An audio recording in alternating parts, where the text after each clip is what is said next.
Welcome back. All weekend we've been focusing on pumpkins and how to use up the bits that you'd usually chuck away when you've carved your jack-o'-lantern with the kids. Oh, it's so true. Tara Walker from the East Coast Cookery School joins us this morning. Good morning, Tara. Morning, Tara. Yeah, We're all a bit guilty of it, aren't we? Yeah, absolutely. And to be fair, like some pumpkins, the really, really big ones are not that nice for cooking with. They're very watery anyway. Right, so, you know, okay. Lots of pulp. Exactly, Yes. yeah. So I'm going to just get started. Look, a risotto is a risotto. It's really what you flavour it with. You know, the kind of basics are always the same. So I have a little bit of oil and a little bit of butter in here. And I'm popping my onions in. Okay. Just going to sweat those off for a few minutes with a little pinch of salt, just to let them soften down. Okay. And while I'm waiting for those, I have my pumpkin here in a roasting dish, and I'm just going to season it up. So we're going to add this in at the end when the risotto is more or less done. Right, you know what I mean? cook it. All right, exactly. Now you could put it in there. It's just easier to control that it doesn't get too soggy, if you know what I mean. Yeah, and with all the recipes we've done over the weekend with pumpkin, it's leave it till towards the end of the cooking process, isn't it? Exactly.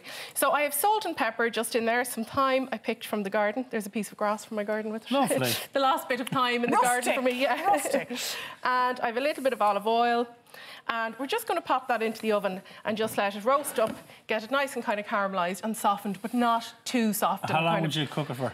20 minutes on about 180 to 200. It kind of depends on how hard the pumpkin is, so just kind of keep an eye on it. So this is one I put on earlier, and you can see now it's just kind of nicely caramelised, softened up a little bit. Not too soft though, because it will continue cooking in there a little bit as well. Okay, so you don't want it too mushy. Exactly, yeah.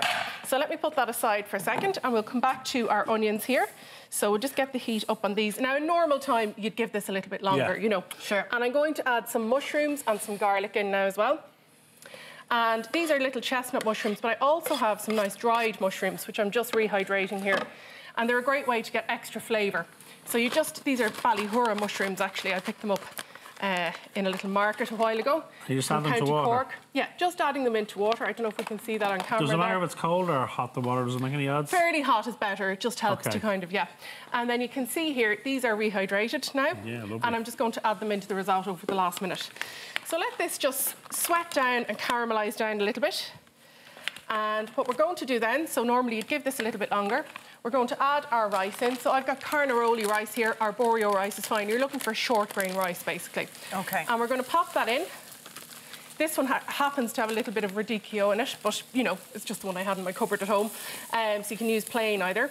And I'm just going to kind of let the rice take on the flavour of the onion and the garlic and the mushroom and the sort of little bit of kind of caramelisation that's in the bottom of the pan there. Do you find some people avoid cooking risotto because it takes a bit of looking after? It takes It a bit does. of love, doesn't it? Yeah, but it's one of those things, like, if you're really stressed and in a hurry, probably not a good thing to do. Yeah. But if it's a way of kind of winding down at the end of the day, if you've had a busy day, you can just stand there.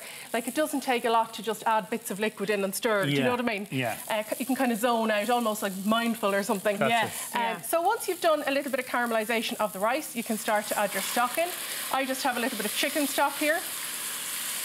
I'm not deglazing with white wine in this case. I actually did a saffron and prawn risotto on the show maybe last year, a few months ago, and I deglazed with white wine that time because that's a lovely fresh flavour with the fennel and the prawns. What do you mean by deglazing, Tara? So what I'm doing here, which is just popping a little bit of water, or liquid I should say, into the pan that's been caramelising. And you can see here, the pan is actually clean now. So all those lovely bits of caramelisation are up in the risotto now. Okay. Not just stuck to the pan. Exactly, exactly. So over here, we're just going obviously. Yeah, exactly. Never. So once you let each bit of stock kind of evaporate and be absorbed by the rice, you can add another little bit in. So here's one I had on earlier, and it's almost there. I'm just going to add a little bit more liquid in, and then I'm just going to show you the mushrooms. So it's great if you can just strain the liquid in first. Because that's flavour sitting there, Exactly. isn't it? Look at that lovely flavour there. Lovely. And then you can just put the mushrooms in themselves. There we go. And they bring a completely different flavour to the fresh mushrooms. Yeah, they do. They do. They're much more full of umami, that really deep, kind of rich, savoury flavour, you know. Yeah, lovely. So we might turn that one down now. Thanks, Simon. Stirring away for me. No problem. And we'll turn this one up. I'm here to help. Yes, he loves to help. He loves to get stuck I in, love don't help. you? I like being handy as a little saucepan, haven't I? You are.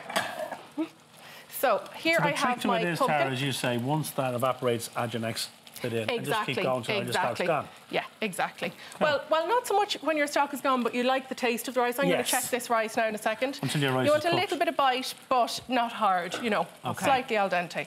So just giving the pumpkin, a little stir through the risotto here. And I'm going to pop that down. And now I'm just going to taste for seasoning and taste for, you know, if I need a bit more stock or what do I need. Sometimes you finish off with a little bit of butter as well. So let me have a taste now and see where we're at.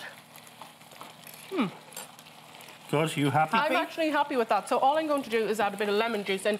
Okay. Quite rich and savoury. Yes. So the lemon juice just gives it a little perk up. There we go. I love the colour that the pumpkin adds. Isn't it lovely? Yeah. It makes it very autumnal, doesn't it? It does, it really does. And are you going to finish this as a traditional risotto with Parmesan, butter? Exactly.